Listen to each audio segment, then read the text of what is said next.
जय श्री राम, जय श्री राम। ओम नमो शिवाय, ओम नमो शिवाय।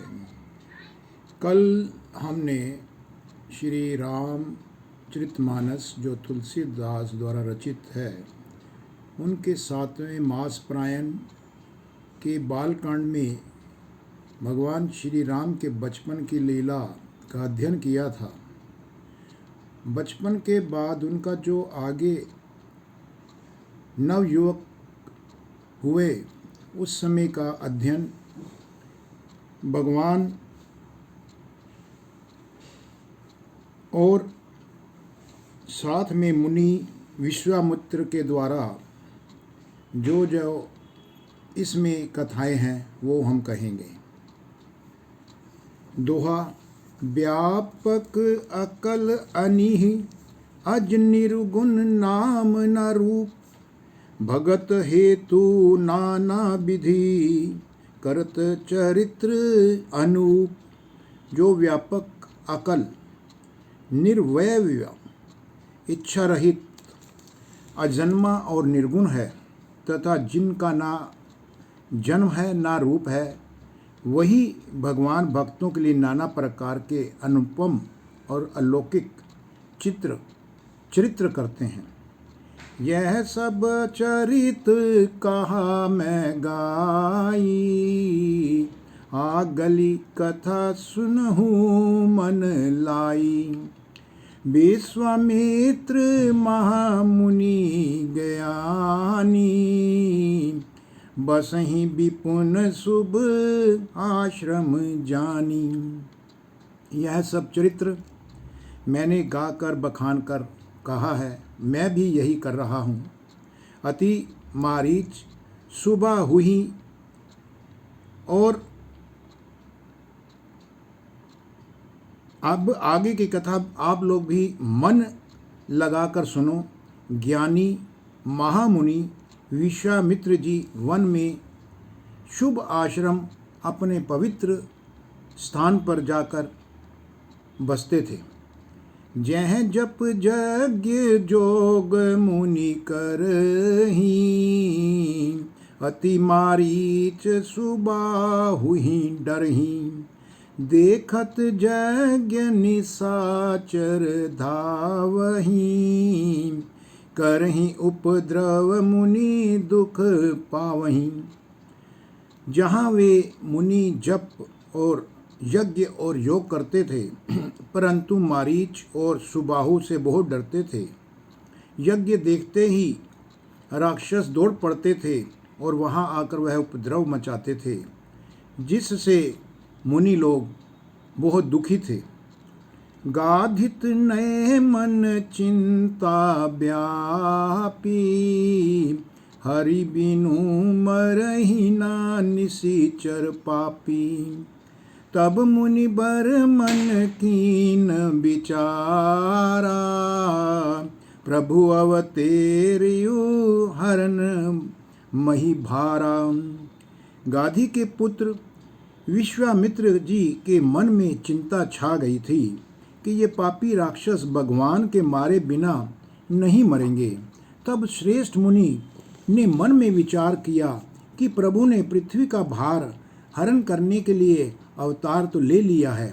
एहू मिस देखूं पद जाई, करी बिन्नति आनो दो भाई। ज्ञान विराग सकल गुण अयना, सो प्रभु मैं देखब भरी नयना। इसी बहाने जाकर मैं उनके चरणों का दर्शन करूं और विनती करके दोनों भाइयों को ले आऊं। आहा, जो ज्ञान, वैराग्य और सब गुणों के धाम हैं, उन प्रभु को मैं नेत्र भर के देख लूँगा। दोहा है। बहु विधि करत मनोरथ, जात लागी नहीं बार। करी मज्जन सरयू जल गए भूप दरबार। बहुत प्रकार से मनोरथ करते हुए जाने में उन्हें देर नहीं लगी। सरयू जी के जल में स्नान करके वे राजा के दरवाजे पर जा पहुँचे। मुनि आगमन सुना जब राजा, मिलन गए लह विप्र समाजा। करिक दंडवत मुनि सनमानी, निज आसन बैठरे नहीं आनी। जब राजा दशरथ ने ये सुना कि मुनि विश्वामित्र उनके पास आए हैं, तब वे ब्राह्मणों के समाज को साथ लेकर उन्हें मिलने गए और दंडवत करके मुनि जी का सम्मान करते हुए उन्हें लाकर अपने आसन पर बैठाया। चरण पखारी कीनी अति पूजा, मो समय आजु धन्य नहीं दूजा। विभद भांति भोजन करवावा, मुनि बर हृदयम हर्ष अति पावा। मुनि विश्वामित्र के चरणों को धोकर उनकी बहुत पूजा की और कहा, मेरे समान धन्य आज कोई दूसरा कोई नहीं है। फिर अनेक प्रकार के उन्हें भोजन करवाए गए, जिससे श्रेष्ठ मुनि ने अपने हृदय में बहुत ही हर्ष प्राप्त किया। पुनि चरणनि मेले सुत चारी, राम देखी मुनि देह बिसारी। भय मगन देखत मुख शोभा, जनु चकोर पूरन शशि लोभा। फिर राजा ने चारों पुत्रों को मुनि के चरणों पर डाल दिया और उनसे कहा कि उन्हें प्रणाम करें। श्री रामचंद्र जी को देखकर मुनि अपने देह की सुधि बुद्धि भूल गए। वे श्री राम जी के मुख की शोभा देखते ही मग्न हो गए, मानो चकोर पूर्ण चंद्रमा को देखकर लुभा गया हो। तब मन हर्षि बचन कहराऊ, मुनि यस कृपा न कीनहु काऊ। के ही कारण आगमन तुम्हारा, कहूँ सो करत न लावहूँ बारा। तब राजा दशरथ ने मन में हर्ष होकर कहा, हे मुनि, इस प्रकार कृपा तो आपने कभी नहीं की।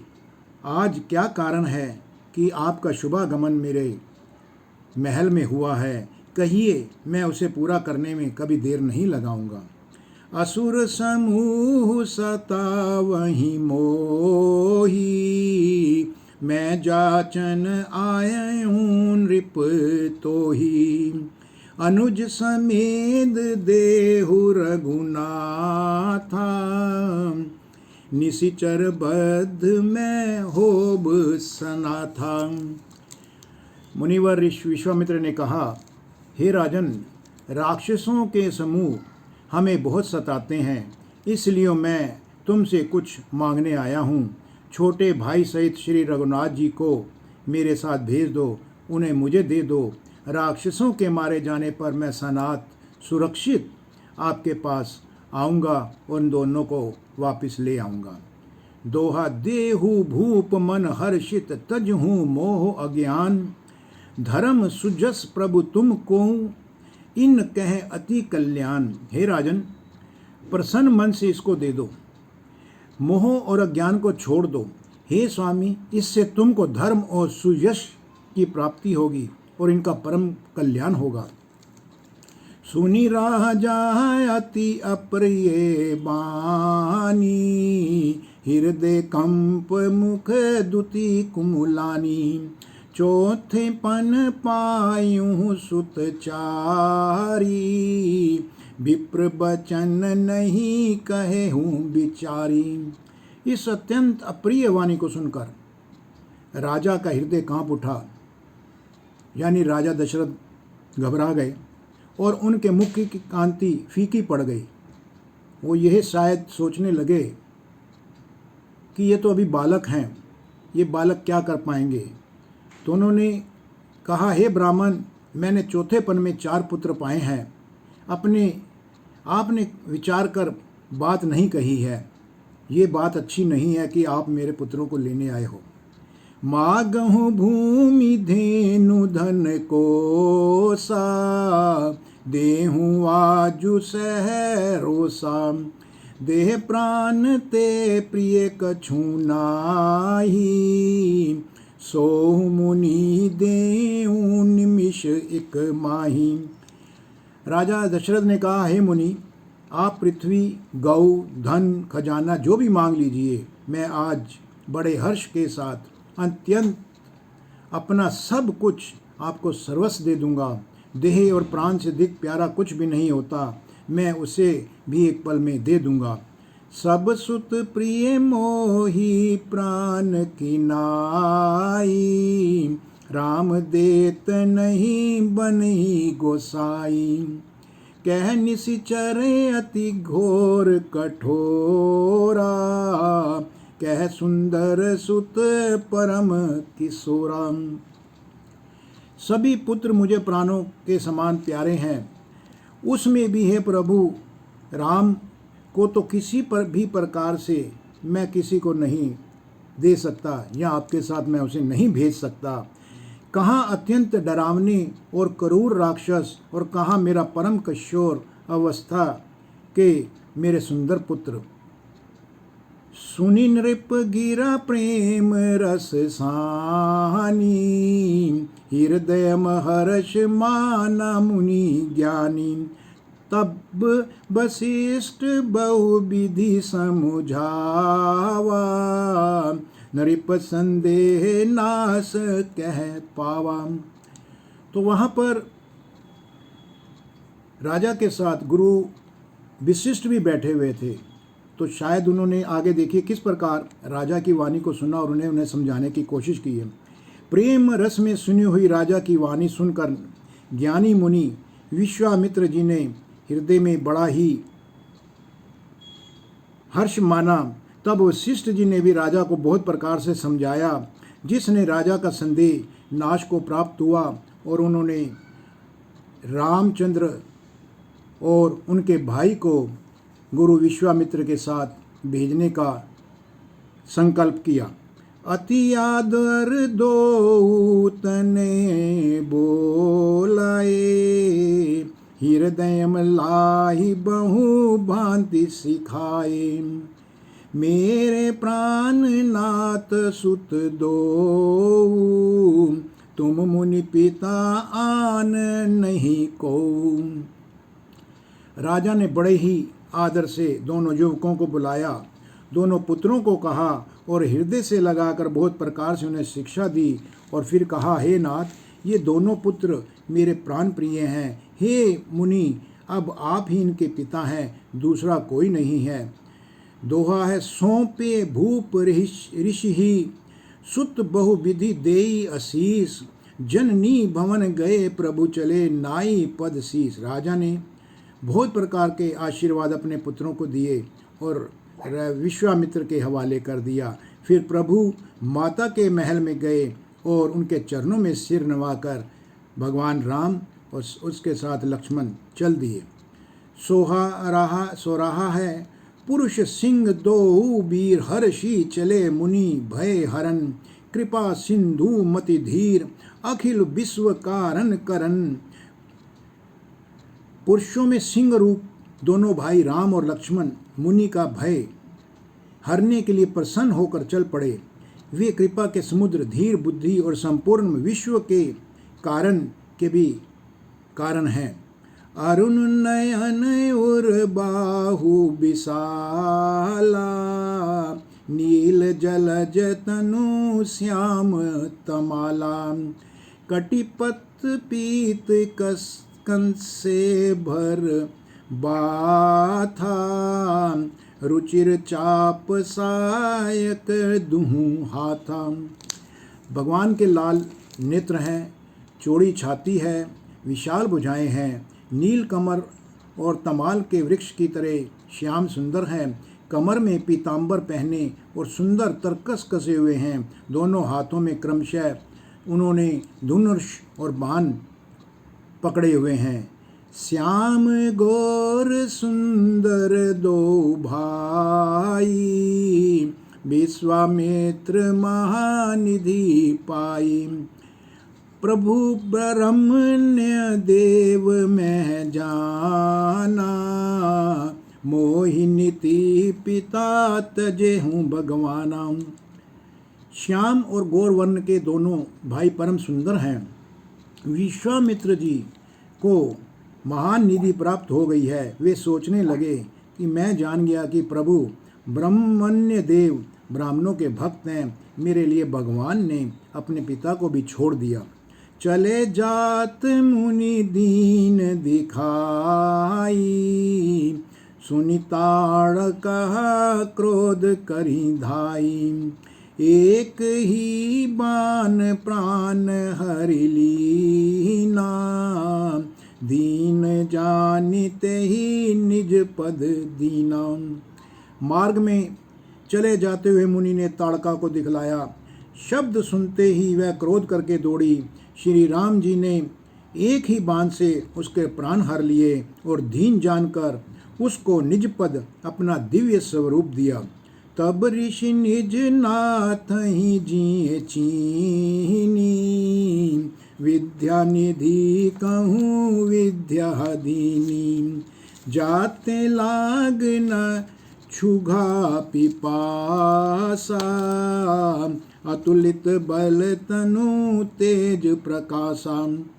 तब ऋषि विश्वामित्र ने प्रभु को मन में विद्या का भंडार समझते हुए भी लीलाओं को पूर्ण करने के लिए ऐसी विद्या दी जिससे भूख प्यास ना लगे और शरीर में अतुलित बल और तेज का उसमें प्रकाश हो जाए।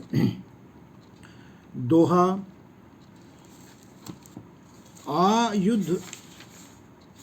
आयुध सर्व समर्पी कै प्रभु, निज आश्रम आनी।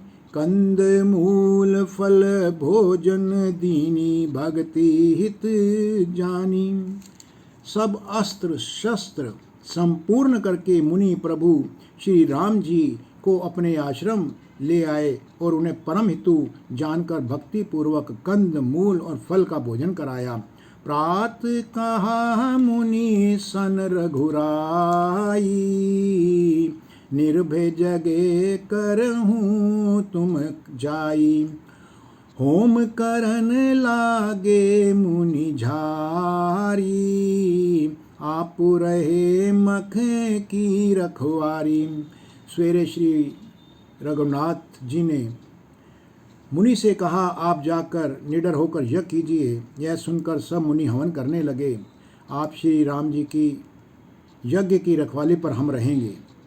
सुनी मारीच निशाचर क्रोही, लै सहाय धावा मुनि द्रोही।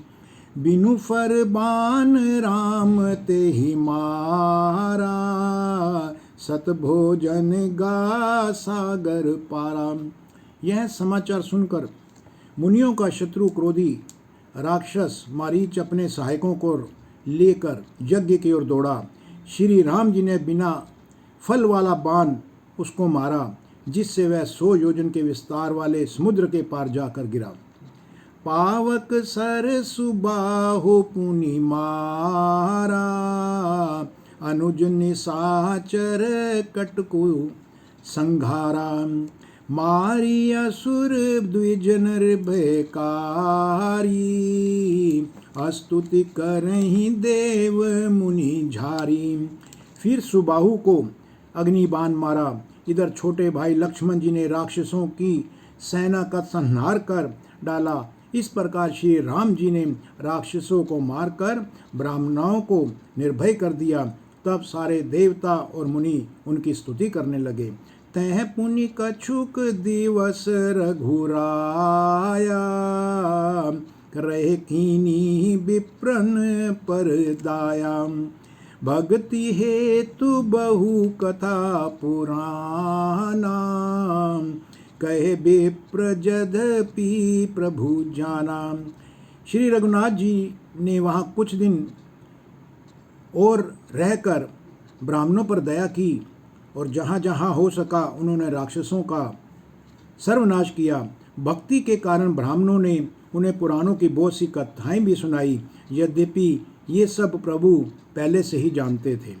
तब मुनि सादर कहा बुझाई, चरित एक प्रभु देखहीं जाई। धनुष्य यज्ञ सुनी रघुकुल नाथा, हर्षि चले मुनि बर के साथा। इसके तदंतर मुनि ने आदरपूर्वक सबको समझाकर कहा, हे प्रभु, चलकर एक चरित्र देखिए।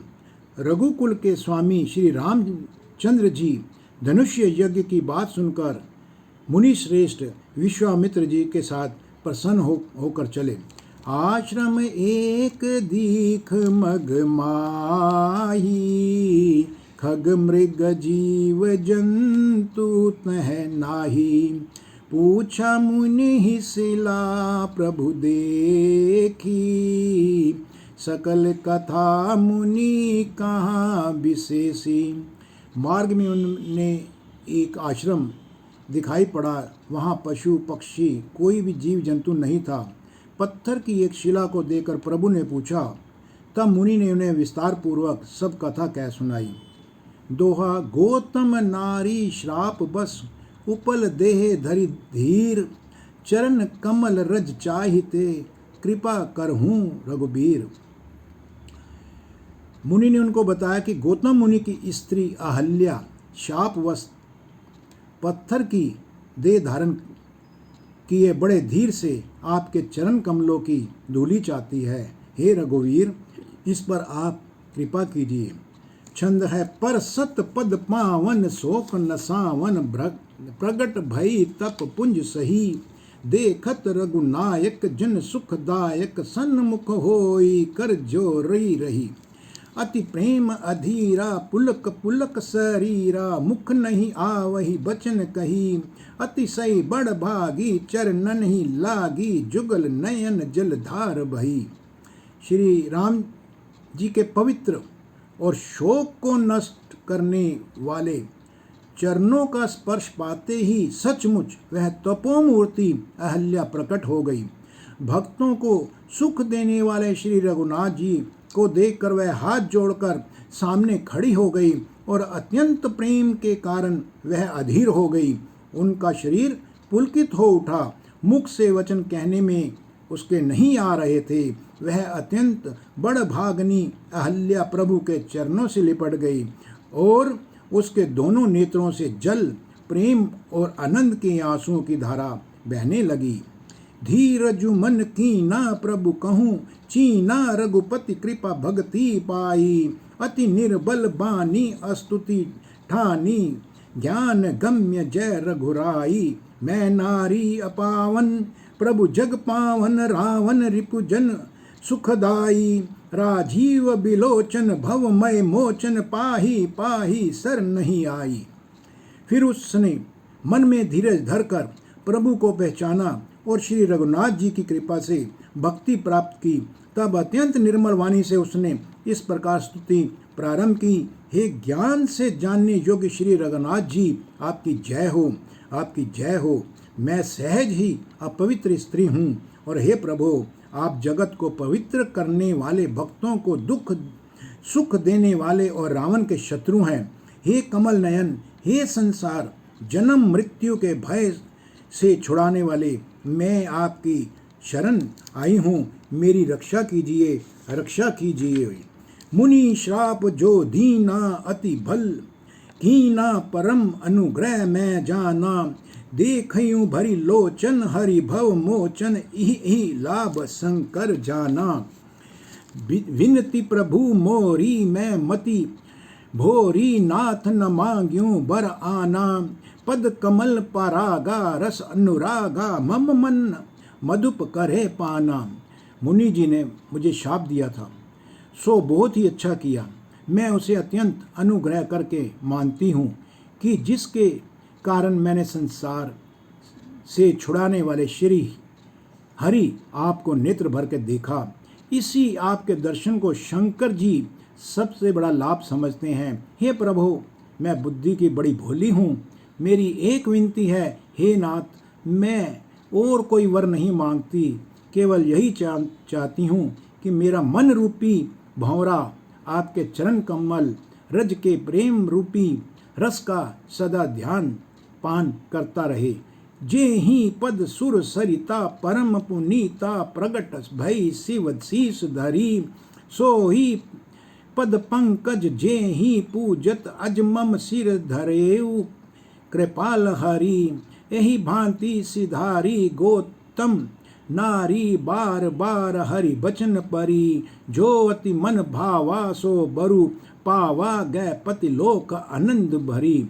जिन चरणों से परम पवित्र देवन नदी गंगा जी प्रकट हुई हैं, जिन्हें शिव जी ने सिर पर धारण किया है और जिनके चरण कमलों को ब्रह्मा जी पूजते हैं, हे कृपालु हरि, आपने उन्हीं को मेरे सर पर रखा। इस प्रकार स्तुति करती हुई बार बार भगवान के चरणों में गिरकर जो मन को बहुत ही अच्छा लगा, उस वर को पाकर गौतम स्त्री अहल्या आनंदमय हुई और आनंद से भरी हुई पति लोक को चली गई। दोहा है, अस प्रभु दीन बंधु हरि कारण रहित दयाल, तुलसीदास सटते ही भजू छाड़ी कंपट जंजाल।